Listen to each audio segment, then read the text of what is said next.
BA भाग द्वितीय वर्ष के द्वितीय प्रश्न पत्र एकांकी संग्रह के संदर्भ में हमने एक तोला अफीम एकांकी के बारे में बात की। इस एकांकी के बारे में हमने पिछले वीडियोस में बात की थी। उसी कड़ी को आगे बढ़ाते हुए बात कर रहे हैं।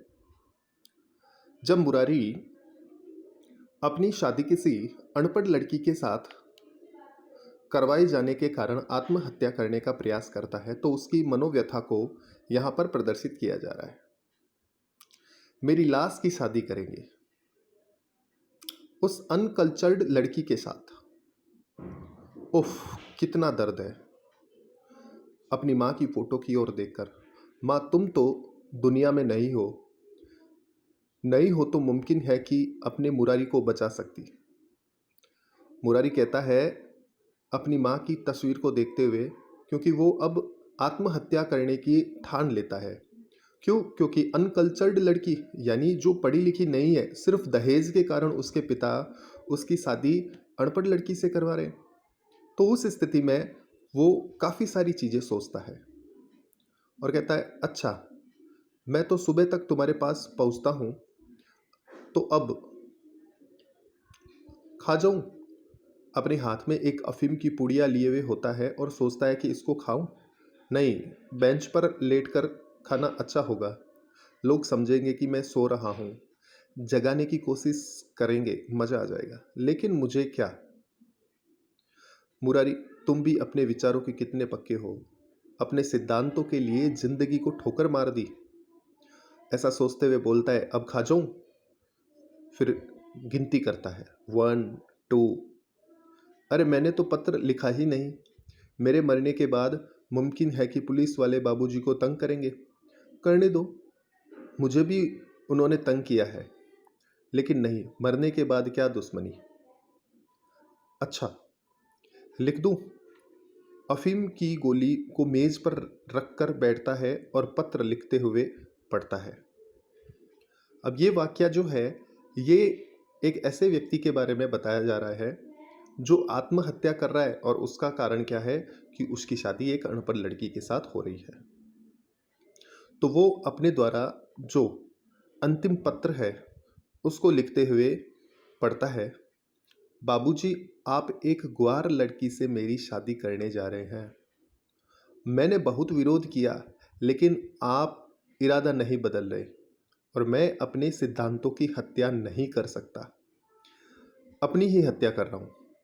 आपका आदेश तो स्वीकार नहीं कर सका, आपकी अफीम अवश्य स्वीकार कर रहा हूं।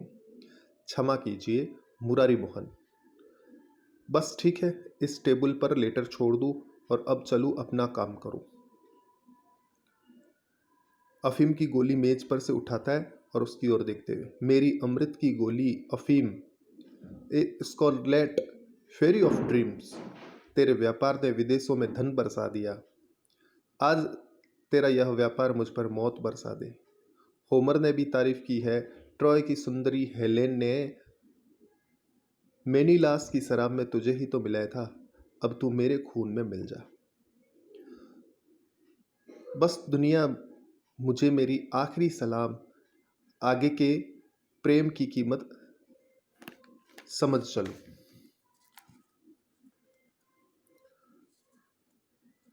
मुरारी मोहन आत्महत्या के क्रम में पत्र लिखकर पढ़ता है कि बाबूजी, आप मेरी इच्छाओं के खिलाफ मेरी शादी एक अनपढ़ गंवार लड़की से करवाने जा रहे हैं।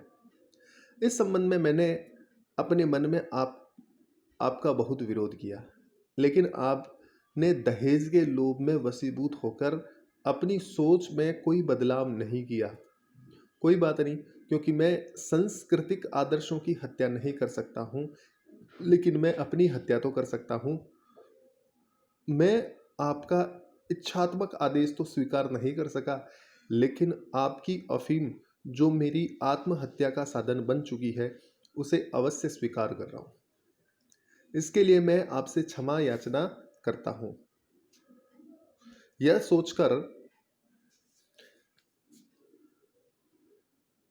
इसी टेबल पर छोड़ रहा हूं और मैं अपने इरादों को पूरा करने के लिए आगे बढ़ता हूं।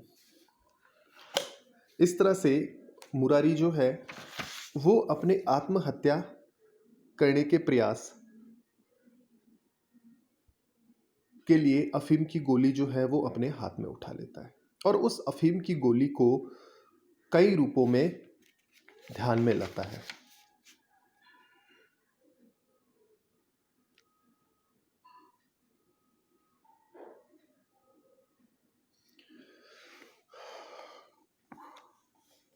जब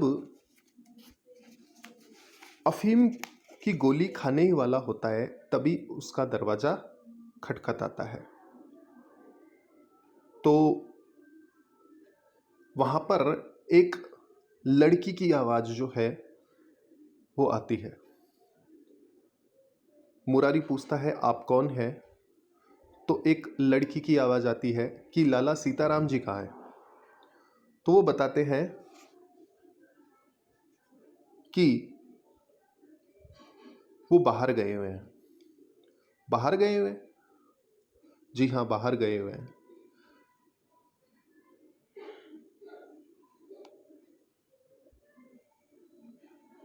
तो वो पूछता है क्यों, क्या मतलब है, किस काम से आप आई है? तो वो बोलती है मुझे कुछ अफीम चाहिए। अब देखिए यहाँ पर ये जो नया पात्र है, ये नया पात्र जो है ये भी अफीम लेने के लिए आई है, आत्महत्या करने के लिए। लेकिन वह उस मुरारी से झूठ बोल रही है। क्यों झूठ बोल रही है?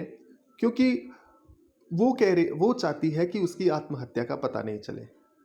यहाँ पर वो क्या करती है, कहती है कि मुझे अफीम जो है अपनी माँ की बीमारी के लिए चाहिए। देखिए वो कहता है कि ये कहती है विश्वमोनी, हाँ मेरी माताजी बीमार है, अफीम खाती है और सारी अफीम खत्म हो गई है और उन्हें नींद नहीं आती। नींद न आने से उनकी तबीयत भी खराब हो जाएगी। तो मुरारी कहता है मुझे बहुत दुख है, लेकिन अफीम तो नहीं है, क्योंकि वो थोड़ी सी जो अफीम बची हुई है वो खुद खाना चाहता है मुरारी। ठीक है, तो वो गिड़गिड़ाती है कि कृपा करके मुझे आप अफीम जो है वो खोजकर थोड़ी सी दे दे, है ना। तो फिर वो खोजने लग जाता है। खोजने के बाद जो है वो कहती है कि आप कहीं से भी कैसे भी जो है वो खोजकर मुझे दे दीजिए। अब देखिए यहाँ पर दूसरी बात शुरू होती है कि भाई एक दूसरे का परिचय लेते हैं। तो वो कहती है नाम क्या तुम्हारा? वो कहती है मेरा नाम विश्व मोहिनी है और मैं बेसेंट कॉलेज में सेकंड ईयर में पढ़ती हूँ। ठीक है, फिर उसके बाद वो पूछती है आपके पिताजी? तो वो उसे मना कर देती है कि मुझे आप फटाफट अफीम दे दीजिए, ठीक है ना, क्योंकि मुझे 1 तोला अफीम जो है वो बहुत ही काफ़ी है। फिर उसके बाद वो बार बार बातों ही बातों में उससे पूछने लगता है कि 1 तोले अफीम का क्या करोगी? तो इस तरह से कई सारी बातें जो है वो करते करते फिर उसकी जो है सच्चाई सामने आती है। इस सच्चाई के संदर्भ में हम बात करते हैं।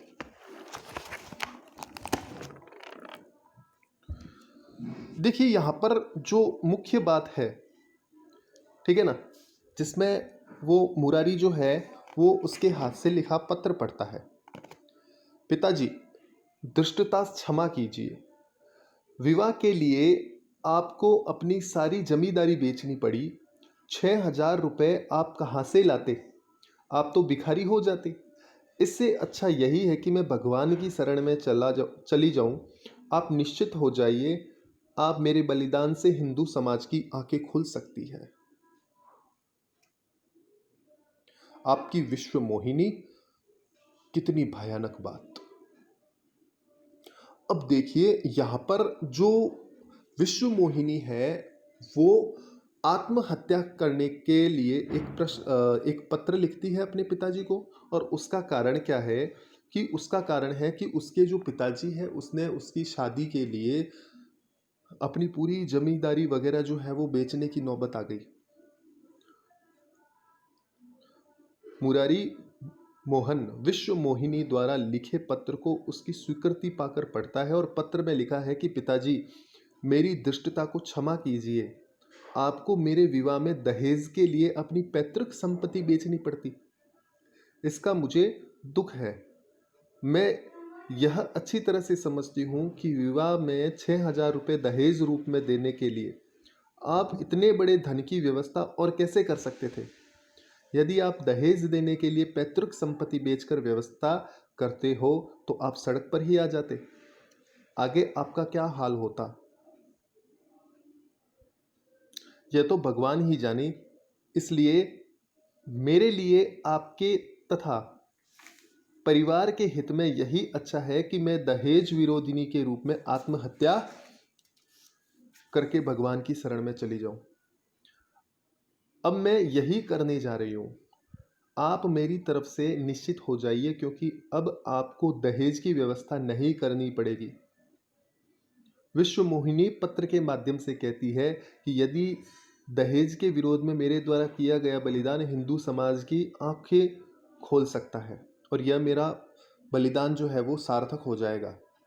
तो यहाँ पर विश्व मोहिनी के द्वारा समस्त हिंदू समाज को एक सीख देने का प्रयास किया जा रहा है एक पत्र के माध्यम से।